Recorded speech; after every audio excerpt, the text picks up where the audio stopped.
You probably didn't know that Carl Jung was raised in an environment of fear when it came to the question of God. At the end of his life, he was reflecting on that negative God complex, and yet somehow, somewhere along the way, he became a central figure in religious psychology. He inspired an entire movement called Jungian Psychology, which quite literally formalized the idea of complexes based upon the studies of the previous decades that then lead us towards a point in modern psychology where we have the ability to separate family of origin to the true essence of God from a psychological and spiritual perspective. I'm going to share with you in this video, in under 20 minutes, a wide variety of transpersonal psychologies to help you truly, genuinely, God willing, dare I say it, remove yourself from the fear of God or all of these negative complexes around God that you were raised in.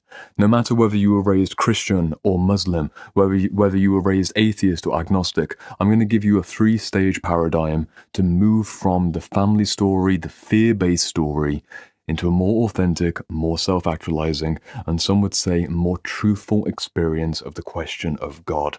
In about 20 minutes or so. It's my response to this question on the screen, how to get out of fear if you were raised in fear. It is the second of a 4-part mini-series. On this channel, you can see me in the white vest, episode 201, 202, 203, 204. We look at money, we look at existential questions, we look at authenticity in relationship to your fake family members, and also the question of conscious relationships. It's a quadrated approach to a single sentence question on YouTube. I'm doing a pretty outlandish thing here. No one really asked for this level of detail, but I'm trying to give you as much detail as possible because I care about the health of your soul and your psyche.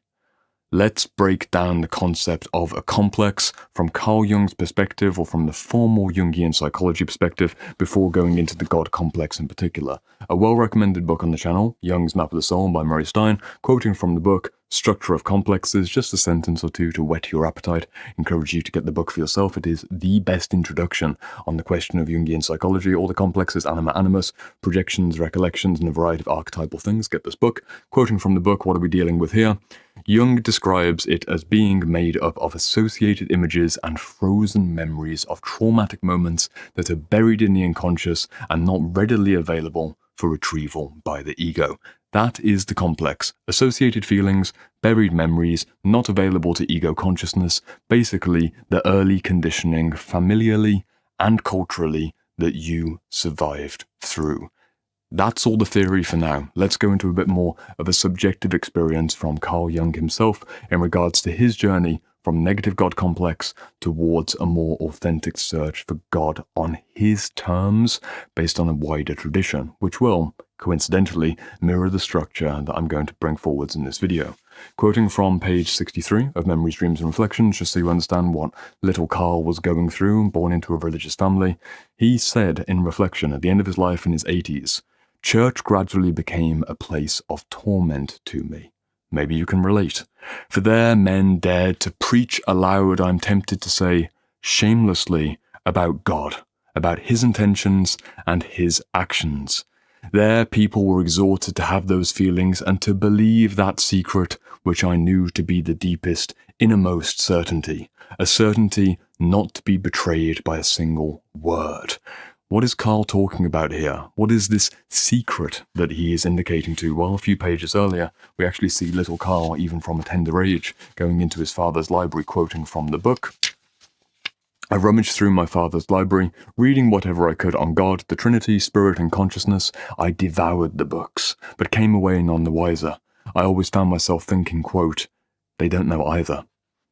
Carl was dissatisfied. Even as a young boy, he did not have the feeling of being closer to God by reading the books alone. And yet, paradoxically, he had 2 basic options. Either go to the church to hear what the church people were saying about God, or read the books for what the bookish people were saying about God. Neither of the options really satisfied him. But he had to go through the process. I'm making a bit of a caricature just to give it a bit of a through line on Jungian psychology. You can forget Carl Jung for a moment. But if you were born into a certain series of fearful associations about what God was or what God wasn't, the first stage of a 3-stage approach to breaking down the God complex is to counter the arguments on the level that they are presented. If you are given the fire and brimstone version of Christianity or Islam or Judaism, then you need to understand the exact counterexample within that same paradigm, which means to stay within Christianity, stay within Islam, or stay within Judaism as the three basic examples. So most people watching this will be Western individuals raised in Western nations. How do you counter the literal examples that are given to you by the fire and brimstone father, or maybe the mother who's anxious about sins and the literalism of the Bible or the Quran? You need to counter the point at the same level. I've said it twice. You do not skip out to another religion or a completely different perspective at this stage just yet, because that is getting a step too far.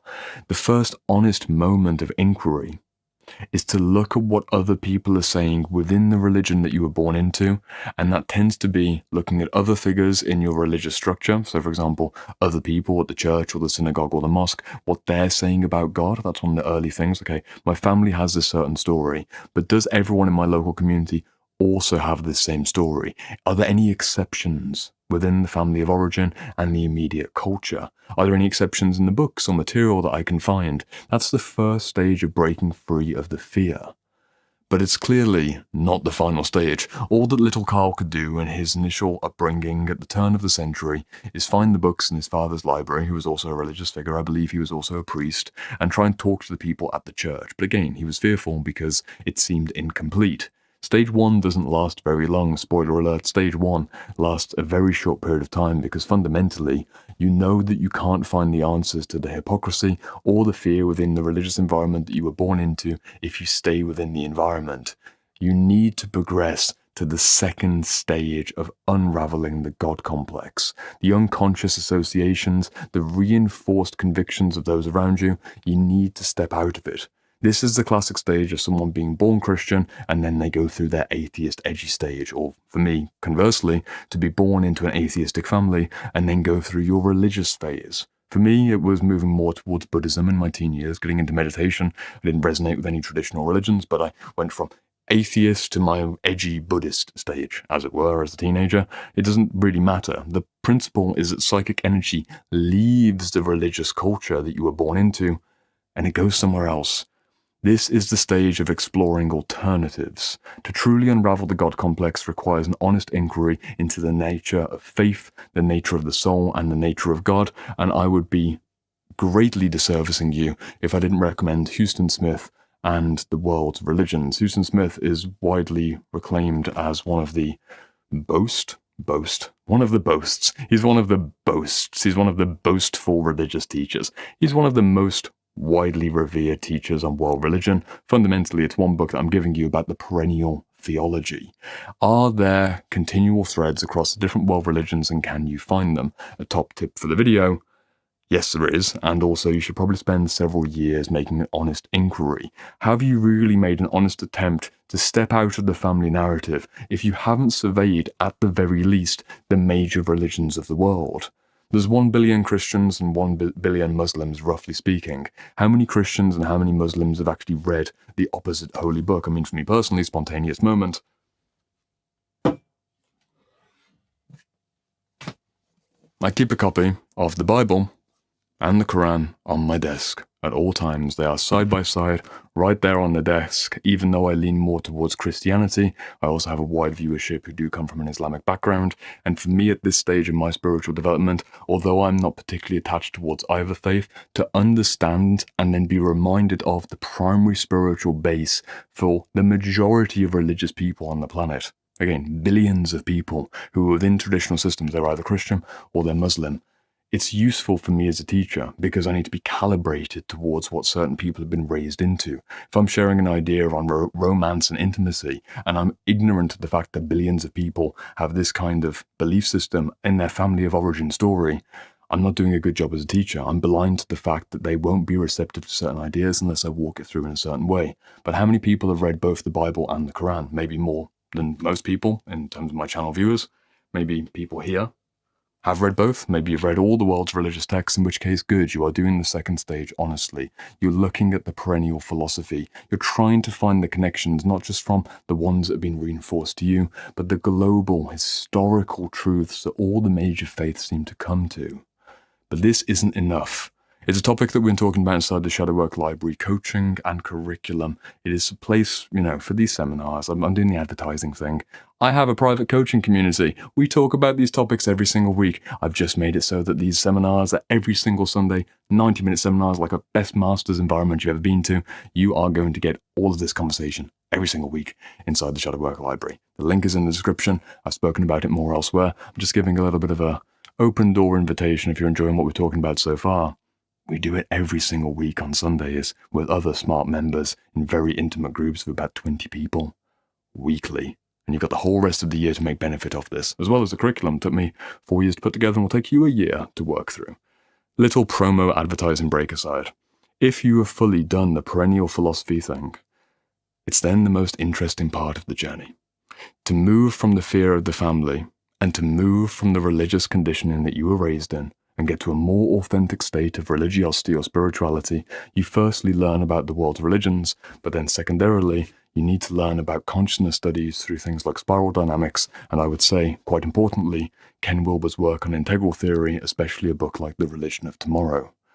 This is a wide range of research, but fundamentally, the idea contained within both of these two books is that any particular religious system will evolve through different stages of consciousness, and different members of that religion will have different understandings of what that religion means. You have the literal interpretation of the Bible, for example. You have the metaphorical interpretation of the Bible, and then at the highest level, the metaphysical or mystical interpretation of that very same text. It's the same for the Quran, it's the same for the Talmud, it's the same for various Eastern religions, the literal, the metaphorical, and the mystical or metaphysical. Really accept that this means some honest shadow work. If you've already been through your edgy atheist stage, fighting against the religion that you were born into, it's probably because you were raised in either a literal or literal towards metaphorical version of that religion. I haven't met anyone in my private coaching who was raised by parents who are mystically or metaphysically religious, and they've had this outlandish eruption of faith-based war within the family. To have a Sufi parent who's genuinely understanding of the single note of God as it reflects in all the various faiths around the world, or to have a truly mystical Christian parent, for example, maybe a parent who has read a book like Mysticism by Evelyn Underhill, or if I look towards this Christian shelf over here, a book like Interior Castle by Hildegard of Bingen. Is that correct? No, St. Teresa of Avila. My mistake. Hildegard of Bingen is over here, though. Hildegard's also an abbess who had mystical experiences. These are two female mystics, and there's also some more mystics out here. How about Meister Eckhart? He's a pretty good mystic. In fact, he's one of my favorites. This Christianity is very different from the literal fire and brimstone Christianity because it's the highest level of the same faith. His 4 books spontaneously bought out and stack my shelf. The religion that you were raised in is not the actual religion. The literal text is not the metaphorical text, which is not the mystical experience of a relationship to God from the inside out. Please do not miss out on the ability to go all the way up the spiral as you unpack, unravel, and then reintegrate your relationship to God, as you heal your God complex, because you misunderstand that the literal is not the mystical. And there are many different ways of every single global faith that has any deep tradition of being interpreted either at a low grade or a high grade. And the shortcut spoiler is that basically any religious system will get you towards a more self-actualizing spirituality if you aim towards the metaphysical upper bands of that particular religious system. Unfortunately, it's very difficult to find a representation in the outer world of these literal systems. Just the other week, a story that I'm glad to share, I had a Jehovah's Witness come to my door. She knocked on the porch, she was there with another woman, and of all the people that she encountered in my neighbourhood, I imagined that I was probably a strange sight to see, because it just so happened that I was reading St. John of the Cross's collected works in the porch, and I had the book in my hand as I opened the door. Imagine me opening the door, you're a Jehovah's Witness, you're knocking on a door in the neighbourhood, you're used to all these rejections and no's, and no, I'm not interested, no, I'm not interested. And then the door opens, and here's me with St. John of the Cross's collected works in my hand, and I say, oh, good morning, how are you? and I'm reading St. John of the Cross, and they're having this pitched conversation with me about whether I read the Bible. I'm interested in Christianity. I'm like, well, I'm literally reading St. John of the Cross, one of the major figures in Catholic theology right now. And it was a really weird, staggered conversation, because they're trying to encourage me to go to the local Jehovah's Witness church and give me this pamphlet about studying the Bible at home.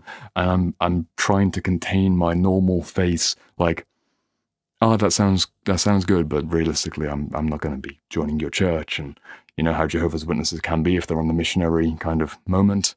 It's just, it was an awkward moment to say the least. And I know they've knocked at least once more while I wasn't available, and I'm not sure exactly how to deal with the witnesses at the door when in the porch right now is St. John of the Cross and Thomas Aquinas' Summa Theologica.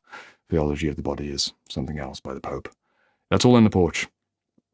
Different levels of the same religion. It's not even the same religion. Christianity splits out into tens of thousands of different branches. Same for different faiths in the world. The way to wrap up this video, to break free of the fear that you were born into around religion, is to understand that you were not given the full perspective.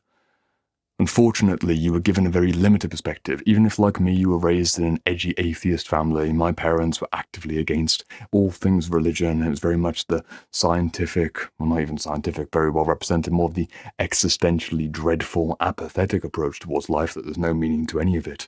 That was what I was raised in. Leave the paradigm, but then also maybe I need to return back to the paradigm at a later stage of my spiritual development to accept that certain aspects of the scientific materialistic paradigm should be included within a genuinely metaphysical or metaphorical or whatever form of religion is higher than the form of religion that you were born into. I've said everything I need to say in this video. The final takeaway point, if you are practically trying to heal the God complex, is to understand that your inner experience of God, the felt reality of your soul, has always been there. It will always be there, and through meditation and prayer, and arguably a non-dual relationship with self or a nature-based mysticism out in the world, you will be able to find that feeling of divinity within. And it's likely that for this stage of your life, it might not be the family story, it might not be the family religion, but eventually somewhere down the path, you might find a way to re-enter back into the religion that you were born into, but at the more mystical or metaphysical level. Did Christ literally exist? Maybe. Did he literally die on the cross? Maybe. What's the metaphor of that sacrifice? It's quite important. What are the metaphysics of the Christ oil and the pineal gland and the crucifixion at Golgotha? That's for you to study. Just look into the sacred secretion. There's a variety of things that could be coded, or maybe not. Maybe it is literally the case that the earth is only a certain thousands of years old. That's your opinion. That's your judgment. There's wide debates around this within all faiths around the world. What I would invite you to do, once again, is to make an honest and genuinely sustained effort to go and learn all of the major religions from the world at all of the various stages, from literal to metaphorical to mystical, and at that point you can then combine that with your inner experience of meditation and prayer to find something like an authentic, fully fleshed out new God complex, which is actually 360 degrees rather than the 36 degrees that you were born into, which misses out. The majority of the story is missed out within that. I hope this has helped. If you've enjoyed this conversation, Shadowwork Library is where you can find me every single week. It is a great experience for you because, quite truthfully, I have made the Master's Theology and Healing space accessible to all. You get everything up front. 9 modules, 36 books, and a community of over 115 members who are showing up every single week to continue conversations like this. I mean, literally. I'm ending the video, but you're still here. We've had this conversation more or less every single week. Last Sunday, at the time of recording this, in both the American call and the European call, we spoke about the question of religious trauma and overcoming religious trauma in 2 different ways. In one of the calls recently, we're talking about the nature of religious warfare. We were debating between us about whether humankind is fundamentally always going to be shadowboxing based on the war of faith. These are the conversations we're having every single Sunday and will be for the rest of 2025. It is the time to make the choice to heal these old paradigms. Your God complex can be uplifted towards a genuinely centered experience of self and soul and divinity. And if you're struggling to do that on your own, there's a pre-made community for you to plug into. And if you're a smart person, if you're a spiritual person, they're going to like you. You're going to like them. And I look forward to seeing you inside the Shadowwork Library, hopefully sometime soon. Link down in the description, or the next video of these 4-part miniseries on fear right there. The 4 parts on fear, the Shadowwork Library down there. It's your choice.